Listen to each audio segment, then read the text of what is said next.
Sometimes you can overcoach. Sometimes you overthink. Sometimes you want to be the smartest guy in the room. It's like Mike McCarthy, 4th down yesterday. Do you kick the field goal? Percentages in your favor? Do you kick the field goal? Get the win? Or do you say, I'm going to trust my quarterback? Okay, it didn't work out. Here is Mike McCarthy talking about going for it on 4th down and overtime. I felt we needed to go for it. I mean, I called it on 2nd down, especially the way the game was going. I mean, it was, big play, penalty, big play, penalty, big play, penalty. So, our thing was just keep playing. We had good calls. So I'm fine with the decision. Obviously, I know we didn't convert. Here's Aaron Rodgers and watching this game, I kept thinking Rodgers' thumb must be really bothering him because they're running the football. But I've been saying all along, I would be running the football more with those running backs. I'd be like, let's go. Let's run the ball. Take a little pressure off Aaron Rodgers. They're getting 5 yards a carry. They carried the ball 40 times yesterday. And I thought, okay, even when they were down, even you're down 2 scores and they were still running the football, it told me 2 things.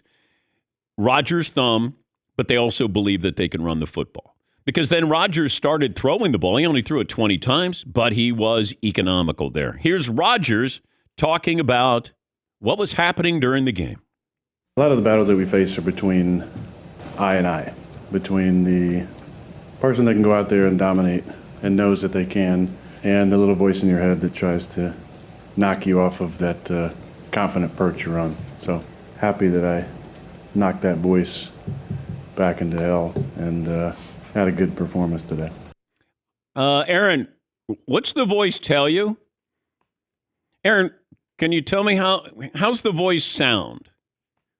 Is it a deep voice? Is it squeaky? Is it spooky? Is it a woman? Is it a man? Who's talking to you? Yeah, Paul. It sounded like he's answering another question, not the reporter's question. The reporter's asked about the game. It's like he was asked about, flowers or something. Is it Pat McAfee who's in your head there from your Tuesday interviews with him? By the way, this program brought to you by M-Drive, supplements to address stress, weight, and energy. So you can fill your basket. 25% off all M-Drive supplements now through November. Text Dan to 55,000.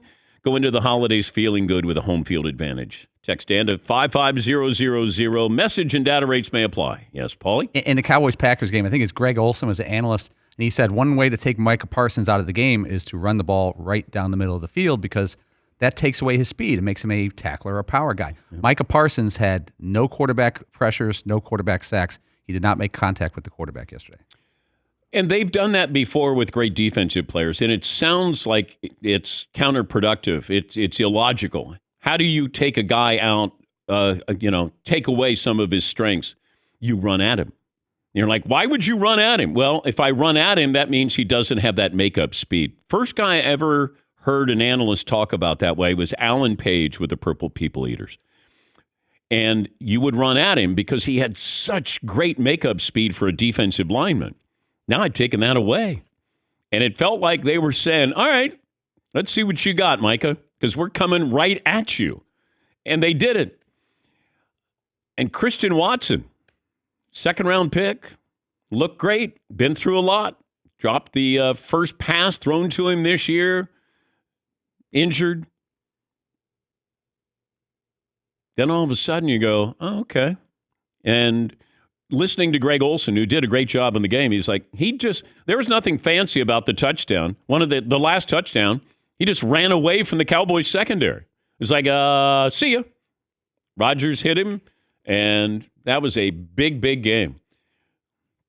But watching the Cowboys, and I watch CD Lamb, and I go, wow. But then there are times when I go, wow. He runs the gamut. It's opposite ends of the rainbow where you're going, what's he doing? He seems very undisciplined.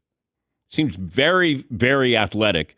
But, sometimes the difference between a good and great receiver is that ability to run your route correctly. You make sharp cuts. You don't sort of make it, a rounded way.